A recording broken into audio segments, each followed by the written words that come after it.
So this is a 2000 Subaru Forester. Developed a pretty major coolant leak the other day. Overheated on me. Turns out it's most likely the water pump. So you can see right there, it looks like it could be the thermostat housing, which I would have really liked if it was that, but no. Water pump. It's a $400 car. You gotta do a whole timing job to replace it. Not worth it to me, so I went with K-Seal, and this is how it went.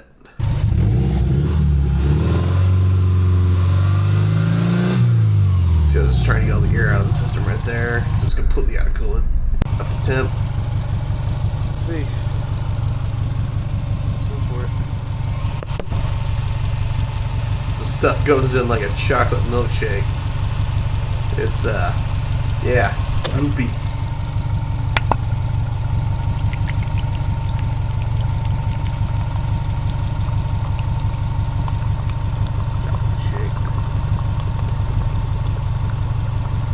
I have a little bit of a cold right now, I apologize. Sound all stuffy, but yeah. So we're trying this K-Seal stuff. This is a $400 car. I don't care about it. I'm using tap water out of a hose to use this coolant. I don't recommend that at all. If you have a car you care about or plan on keeping long term, don't use K-Seal. Don't use tap water. Use coolant or distilled water if you're in a warm climate. And just replace the damn water pump. But this is a $400 car. I don't care if it just gets stolen tomorrow. So, you know, this is my solution. And you can see it just looks like a chocolate milkshake in there. Excuse me. But yeah, we're still dripping quite a bit. We're letting it sit for a while. I think this is about 10 minutes after the last video. It's gone down quite a bit. Most of the K-Seal, if not all, is now in the cooling system. Excuse me. It's still leaking. Just gonna let it idle for a bit longer. We're gonna see what happens. So yeah, I will say, for me, I did not have a heater core leak. I left the heat off while I did this process. If you have a heater core leak, the model says you should have the heat on if there's a leak somewhere in the heating system. So just keep that in mind. Temperature's still good. I'm gonna turn the heat on just for a second, just to see. Here, we'll just test the heat, just to make sure. Oh yeah, he was still blowing warm. Still coolant flowing through the heater cord. Yeah. Still dripping, but it has slowed down until I rev it up. Oh yeah, didn't like that at all.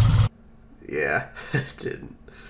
Yeah, still some air in the system trying to get out as well. Here I trying something else because it's been about 20 minutes at this point. Put the radiator cap back on, let the system pressurize itself as it normally would. See if maybe that will help the K-Seal do its job. So that's what I did. And spoiler alert, that did seem to help. Here, that's about 10 minutes after I did that. From that spot. Significantly Here's where it was hitting. slowed the leak.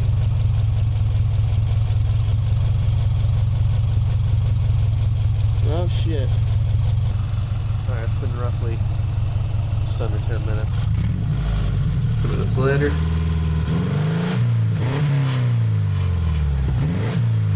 And yes, this thing does have a massive exhaust leak. We might be good. No leaks. Look at that.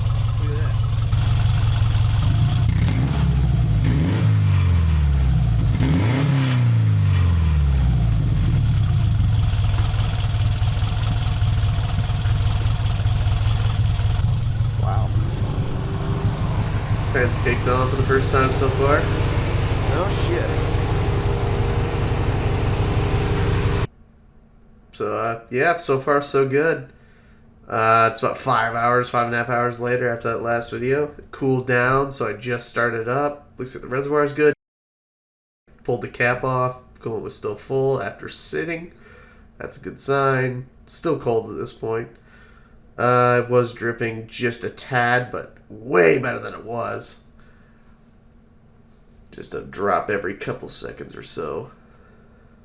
But yeah, I'm about to take it on a little test drive and we'll see.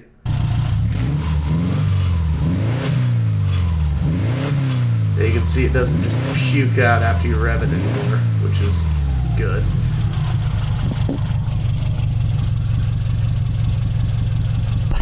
Just about up to temp. See if the heat works. Oh yeah.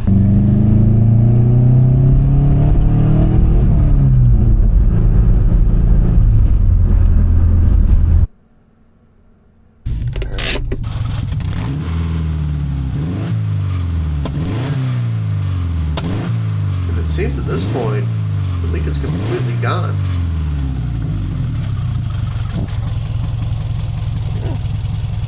Alright. Yeah, Was it not overheating? Solid. Don't feel the air. Hot. Looks like the reservoir went up a little bit, maybe. I don't know. Look at all that shit in there. I don't know if that's the K seal or what. Don't really care. Well, here we go. I just went about a 10-mile drive. Yeah, so that was my last test drive. Just got home a couple hours ago. And, yeah, it seems like the leak is completely gone.